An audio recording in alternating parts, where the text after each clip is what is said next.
Isaiah prophesied that Jesus would be called the Prince of Peace. He is the baby whose ordinary birth in a barn conjures images of silence, stillness, shepherds, and starry nights, peace on earth. Later, he is the hero on a donkey who rides into Jerusalem, wielding the promise of peace for the beleaguered, belaboured people of Israel. Though a different peace than they'd been looking for. Peace to those on whom God's favour rests. Now he is the prince of a different kind of peace. The peace he offers can't be bought.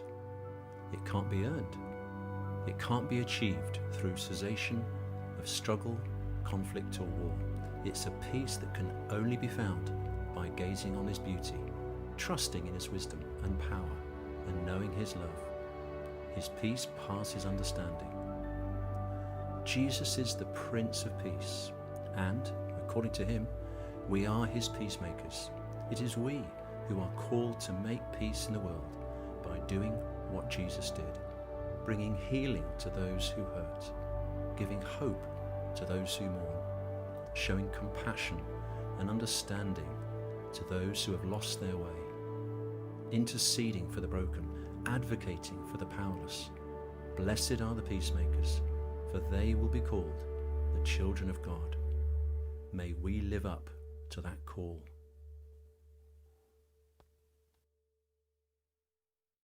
In order to discover why Jesus was born, we must travel thousands of years into the past, to a time when God's people, the Israelites, were in the Promised Land. The Israelites were constantly disobeying God. Sin was rampant in Israel. One day, God sent a prophet to warn the Israelites about their disobedience. A prophet was a person who told people on earth what God wanted them to hear. One day, a prophet named Isaiah came to remind the Israelites of the coming of God's Savior. He said, "For to us a child is born, to us a son is given, and the government will be on his shoulders, and he will be called Wonderful Counselor, Mighty God, Everlasting Father, Prince of Peace. Of the greatness of his government and peace there will be no end. He will reign on David's throne and over his kingdom, establishing and upholding it with justice and righteousness. The zeal of the Lord Almighty tells us this."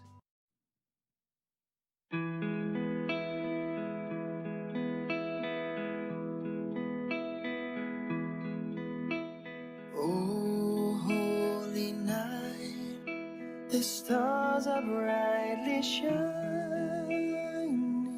It is the night of our dear Savior's birth. Long lay the world in sin and error pining, till he appeared and the soul felt its worth. A thrill of hope, the weary world rejoices from yonder breaks. A new and glorious morn. Fall on your knees. Oh, hear the angel voices. Oh, night divine. Oh, night when Christ was born. Hello and welcome to Charles Street in brief. I am Norma Rennie and a member of the church. I've chosen the reading from Isaiah chapter 9, 6 to 7 to open this with. For unto us a child is born, to us a son is given, and the government will be upon his shoulders, and he will be called Wonderful, Counselor, Mighty God, Everlasting Father, Prince of Peace. Of the greatness of his government and peace there will be no end, and will reign on David's throne and over his kingdom, establishing and upholding it with justice and righteousness from that time on and forever. The zeal of the Lord Almighty will accomplish this. Well, here we are in the midst of Advent, but this year in very different circumstances. People are rushing to buy out their Christmas trees and decorations earlier just to brighten up their day and homes, to make them feel happier. Is this really what it takes to make us feel happy at Christmas?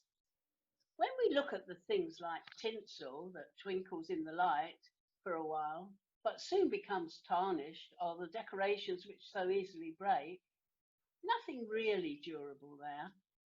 Even carols are put away for another year. Children's toys are not always what they want, and by the end of Christmas, they are broken or put away. Does this really spell happiness? Does the excitement really last? No, because a baby made Christmas possible. God loved us so much, he gave us his Son. It seems so simple, people cannot believe or grasp the fact.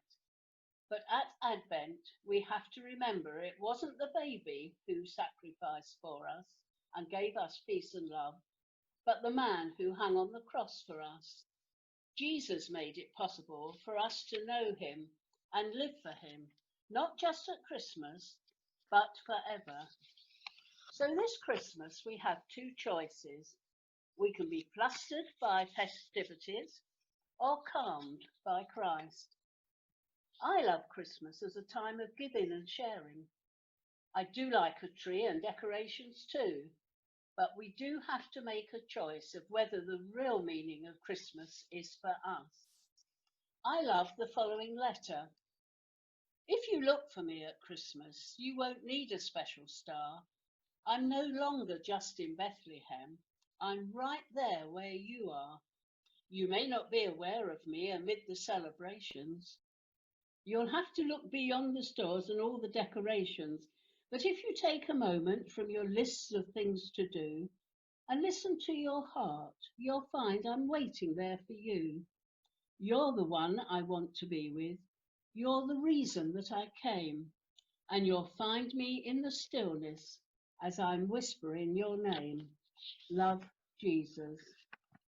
May this Christmas be special because you not only love the baby in the manger, but the Christ who died and rose again so that we might live.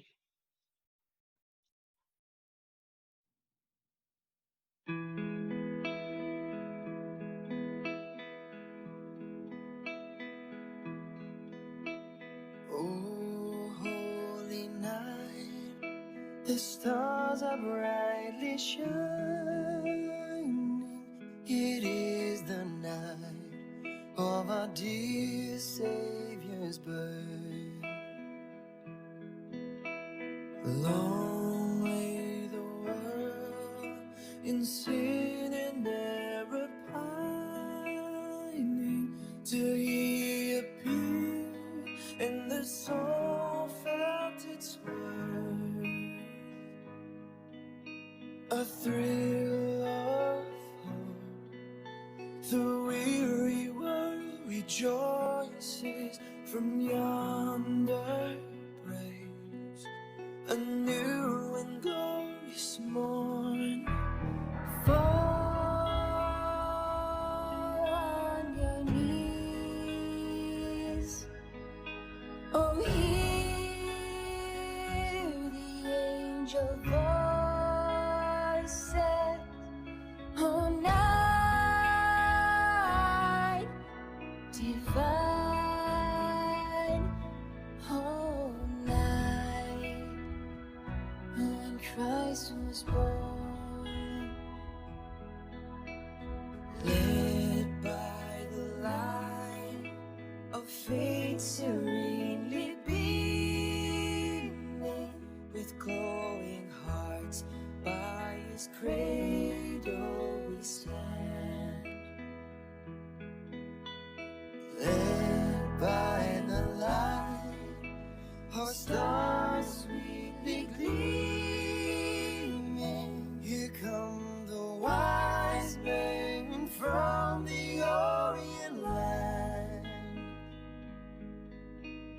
thrill of the weary world rejoices, for yonder breaks a new and glorious morn.